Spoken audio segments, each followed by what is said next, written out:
Hello,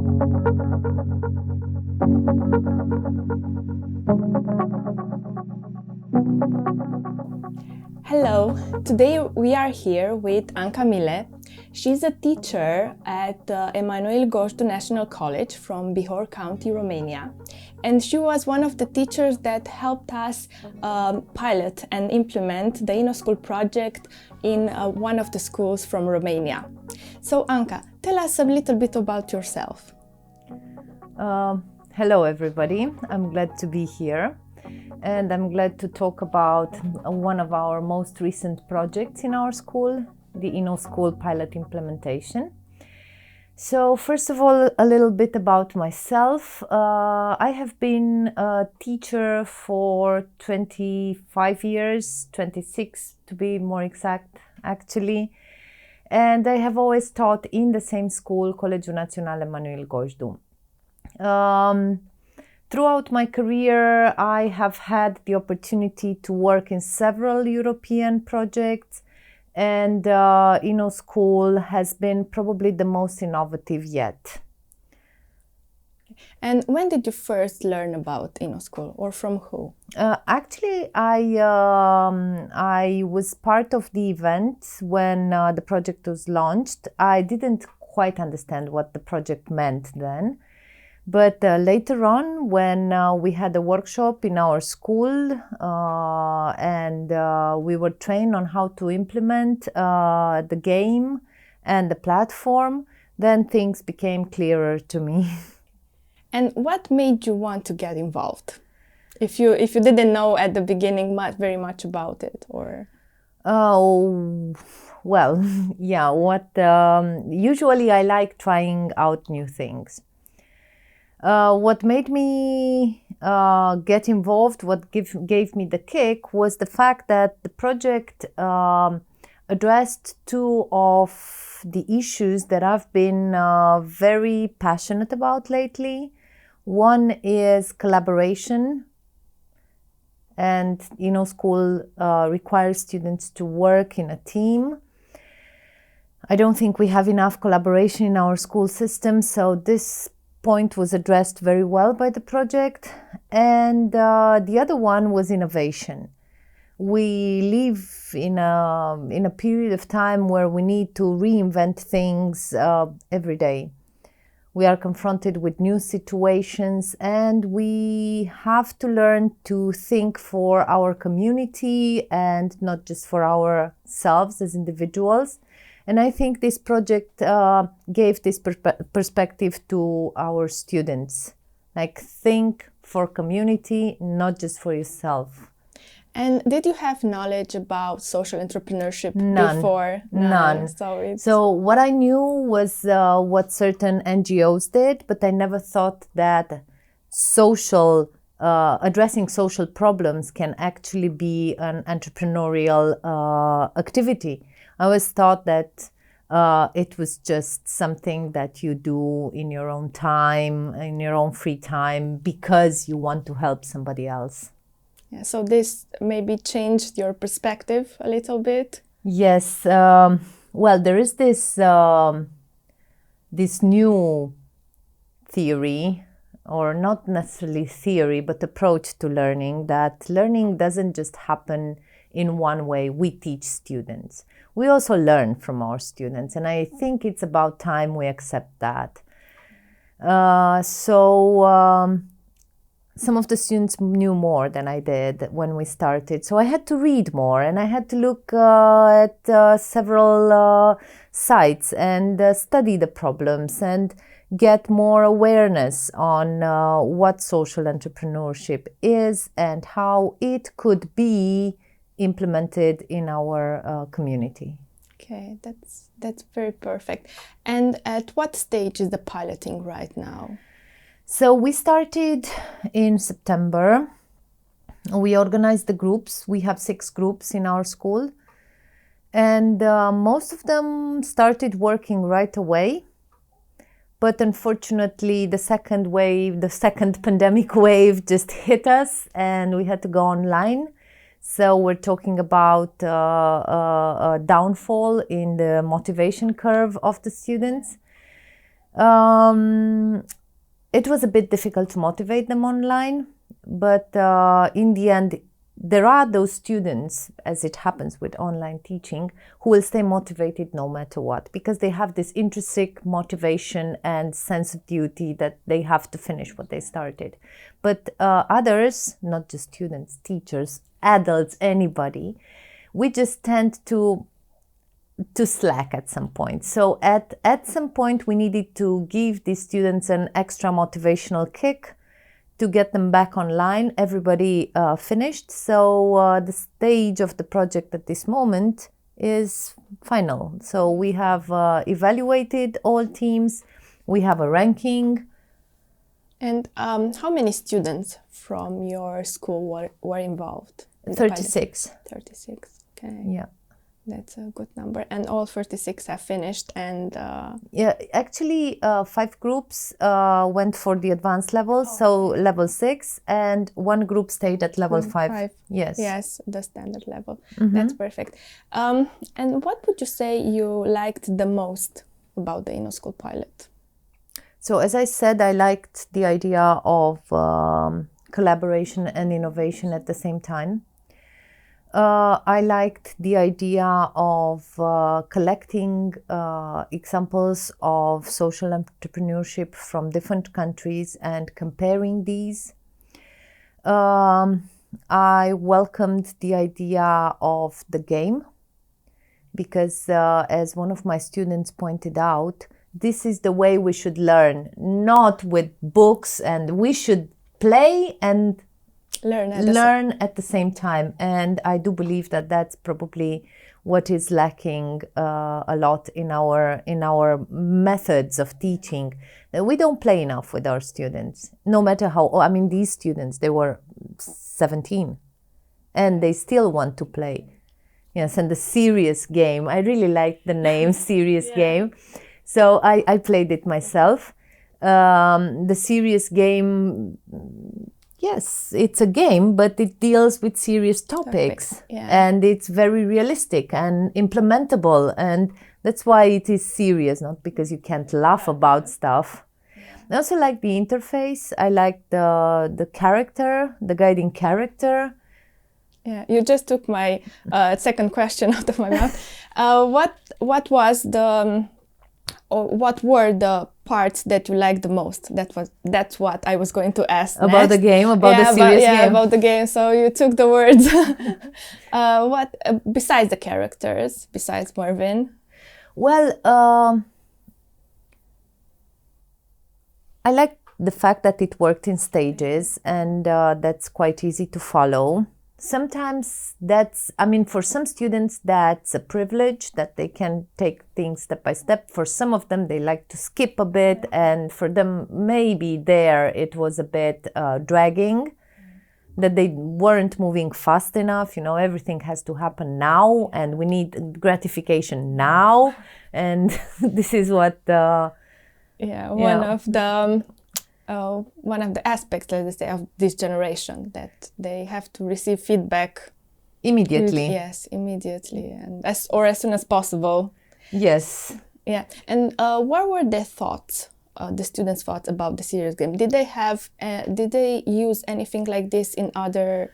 It was new. It was new for all of them. It was new for everybody. Okay. So innovative teaching all the way. Okay. Yes, it was new to all of them. The topic was new. We actually played the game in English because we also, I used it as material in my English classes. And my colleague, Anka, she also did the same. We teach the same class. We're 2 teachers of English. So we used the English version of the game. So one of the advantages that we also spotted was that, of course, you can apply your English in a practical situation and manage to write coherent passages about your research, So besides opening their entrepreneurial perspective, besides making them aware of the social needs around them, besides teaching them how to cooperate and how to exchange ideas in an assertive manner, and just try to also to quieten down the people who just want to speak all the time, and to bring those voices, those shy voices, a bit to the foreground. There was also the fact that we could practice our English through the project, so informal learning. Yeah, I think that was a plus. Yes. Also, the game at this stage is in like 9 languages. Besides, in all the languages of the partners of the project, I noticed on the platform. Yes, we have all the languages, and what I wanted also to ask you was a little bit is about your role. Like when I described the serious game, I thought that the teacher is maybe more like a mentor that guides you. The teacher is a guide. Yes, the teacher is a guide. This part, so we kind of separated our responsibilities towards working, implementing the project, and my colleague Anka had this role of guiding them through the serious game. There were some technical issues that were overcome quite efficiently. When there were questions, she would contact Simona, and she would solve the problem in the shortest time possible. Yes, the teacher is a guide, and I think that's the role of the teacher, actually, because we have so much information at our disposal. And we can access so much more if we want to. So knowing stuff is no longer such a privilege. Privilege, yes. Yeah. Everybody can know things, but knowing how to put things into perspective, how to motivate people to move to the next level, how to guide them according to their pace, according to their method of learning, collaborating. I think that's these are some of the qualities of the 21st century teacher. Yeah, yes, they are. And what do you feel? Could this type of teaching, learning, could this be applied to other topics, like maybe English or math or Absolutely. Absolutely, and I think we are involved in 2 projects at this point. And one of them is about teaching students, making students aware about their nutritional, their food, actually. And it gives them information which is not very easy to process in the form of a game of funny characters who come and talk to them, and they can consult and so on. And it's a different way of learning, but we're yet to pilot that. So I'll tell you more in a few months. And another project that we are involved in also requires teachers to create certain a more pleasant and a friendlier and more playful environment in their classrooms, be them virtual or real. I remember that before we signed up into this project, we had to learn how to teach certain things using Lego, and we were teachers of, I was of English, there were teachers of maths, biology, geography, and we had Lego pieces, and we had to explain certain concepts, certain theories using these. And I think if we learn how to play, if we remember how to play as adults, then the generation gap between us and our students, the technological gap between us and our students will be bridged to a very big degree. Yeah. And you talked about the students. What were their thoughts, their emotions, ideas about the game and about the whole InnoSchool concept? So honestly, some of them were very interested. So you have these in a classroom, and we did the game with an entire classroom. So there will always be the 10% who are highly interested, highly motivated, and they just absorb and they want to do stuff and they study at night and stuff.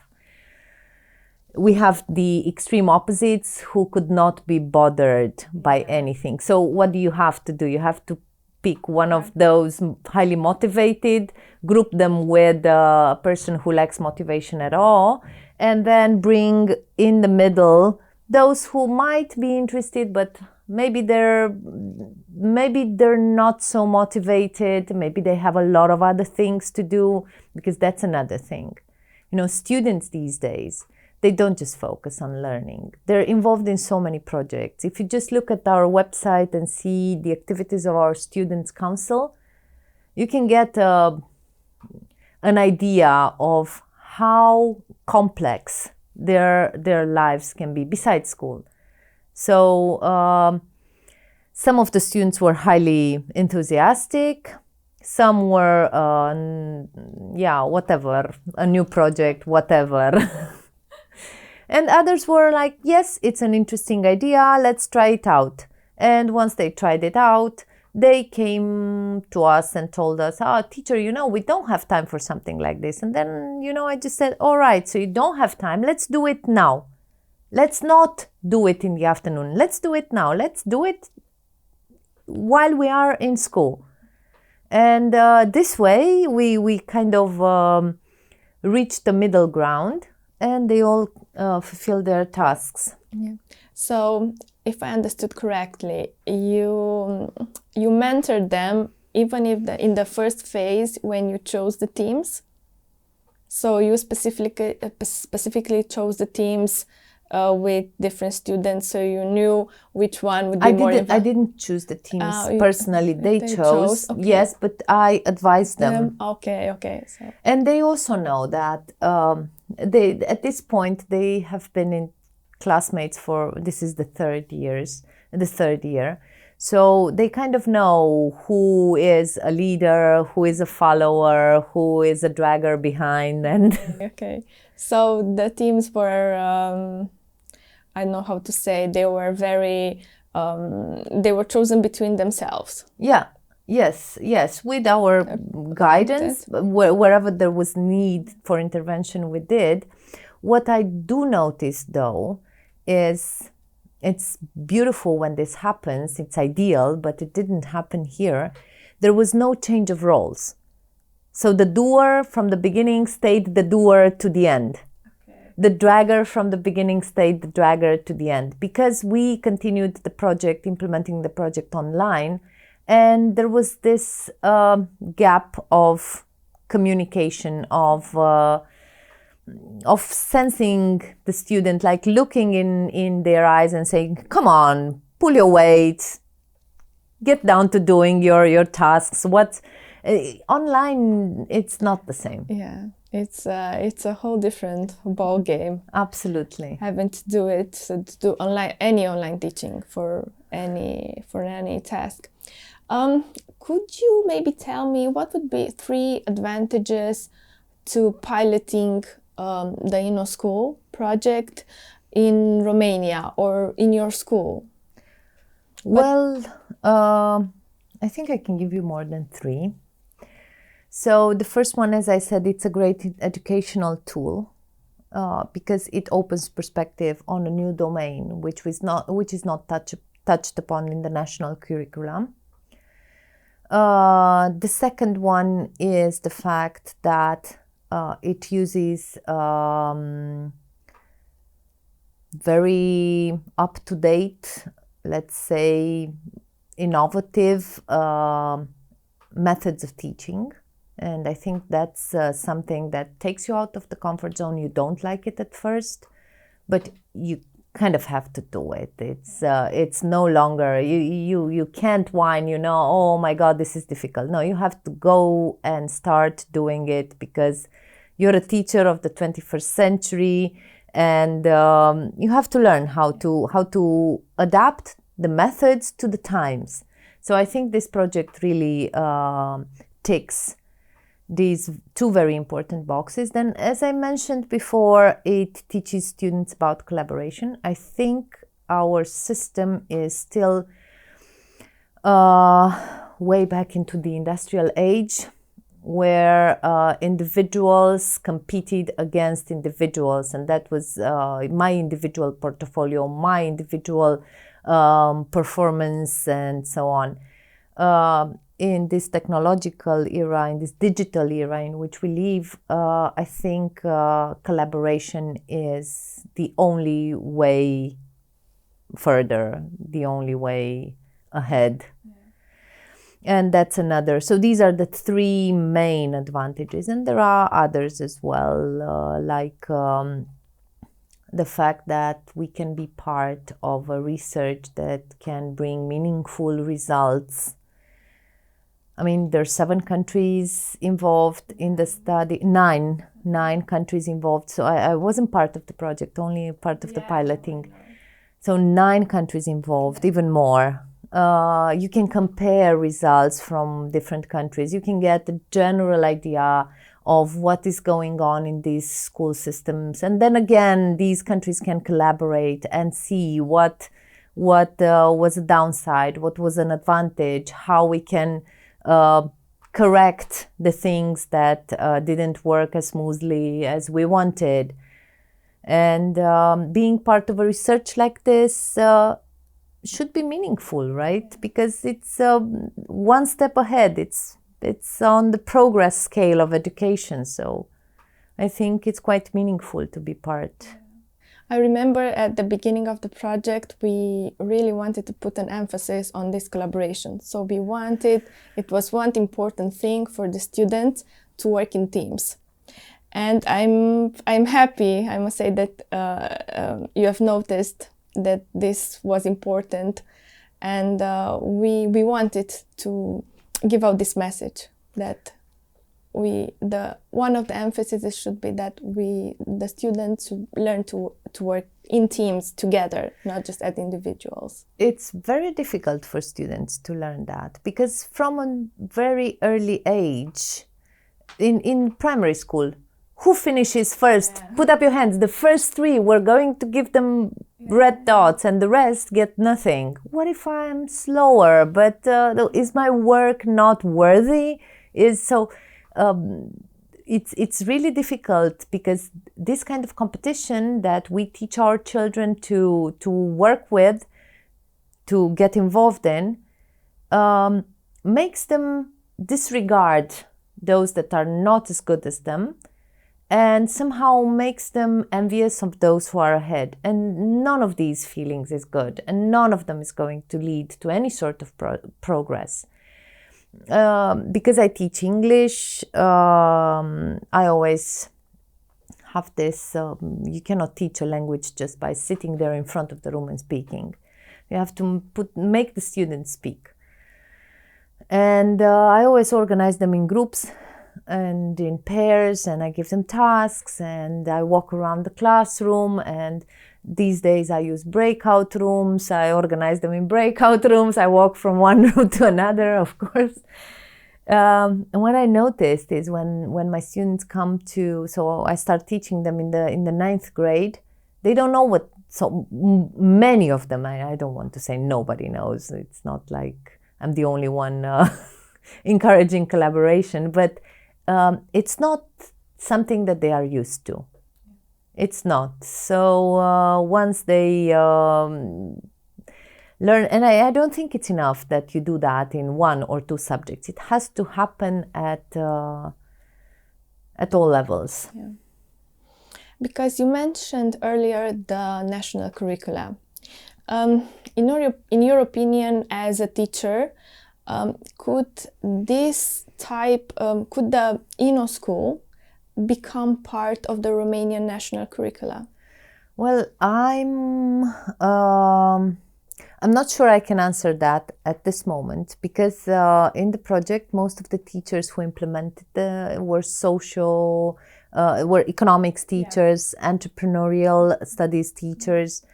Me and Anka, were English teachers. So it's somehow beyond our scope. We understand what this is. We understand how it happens. We understand the value of it.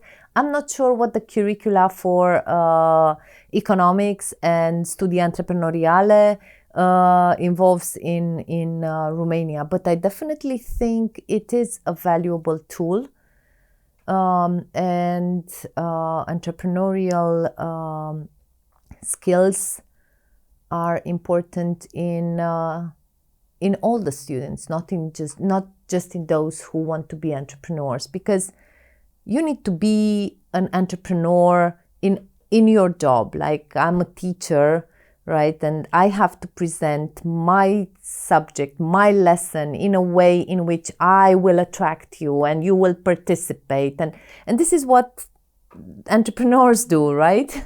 Yeah. More exactly, I was referring to the fact that right now, in Romania at least, social entrepreneurship is a subject that it's very little discussed and very little approached. Because it's innovative and it's new, and it's new, maybe not even in Romania. It's not that new in Romania either. The idea that is that I think we have a lot of struggles on community levels. We find that there are a lot of social needs in our communities, and I feel like that sometimes we expect people to come from the outside and solve our problems. Exactly. But that used to be the way. Yeah, exactly. That used to be the way, and I think that a tool like this empowers students, and not only students, to take initiative. Exactly, to take initiative and to become one maybe of the solutions to the problem, or to find themselves solutions, because they each had to develop some kind of, they have to develop a business plan. Exactly, a business plan for a social entrepreneurship venture. Yes, yeah. And there's a lot of potential there. I mean, really, there's a lot of potential. There are brilliant ideas, and they have the enthusiasm to, and maybe some of them will even start this. I mean, they will put this idea into practice once they have gone through the stages of the game. And yes, it would be welcome to have entrepreneurship as part of our curricula, and probably as an optional class. It can be taught already. They learn. I know some of them have entrepreneurship. Yes. Part of the curricula, they know. Educația antreprenorială, that's what it's education, called. Yes, it is. I think it's taught in the 10th grade here in Romania. Yes. Yes. But it's a little bit different, because they learn certain aspects, but they learn, it doesn't really touch on any of the social. The problem is, yes, they don't even, because that was one of the questions that I asked. So we worked with students in the 11th grade, and I asked them, so you did entrepreneurial education last year. Did you learn about social entrepreneurship? No, what is that? Yeah, so it's yes, it's an old topic, but fairly new to most of us. Yeah. Yes. Although these European projects, European collaborations that our school has been involved in, I remember about 4 or 5 years ago, there was another entrepreneurial project, and about 10 students from our school were involved. And I do remember, because my daughter was at some point part of that, and she got so many ideas, and they started making films about how to put the ideas into practice. It wasn't social entrepreneurship, just entrepreneurship. And as a result of that project, she now studies economics at UBB. Yeah, that's very interesting. Is there anything else you would like to add? Yes, that I'm really grateful for the efforts that my students and my colleagues have put into this project, and I'm grateful that we managed to bring it to complete it, to to have the complete experience of the project. I hope it has a follow-up, because the logical follow-up, if we notice that social entrepreneurship is such a unfamiliar concept in the Romanian landscape, maybe, yes, more awareness of what social entrepreneurship is, a set of films that would define the terms, and some educational tools that teachers who teach entrepreneurial education can use in their classrooms to raise more awareness. I think first the teachers need to be made aware of what it means, and then they can pass on the knowledge to their students. But I do think that theory is just empty words unless you put something into practice. Theory will be forgotten in 2 months, tops. Yeah. Well, thank you very much for joining us today. It was Thank really you. nice seeing you again. And I'm looking forward to talking to you and maybe some of your students about how Their the ideas, yeah, the about exact the, ideas, and they the were InnoSchool. brilliant. Yeah, Yes. and about the InnoSchool experience. So thank you very much Thank again. you. Thank you.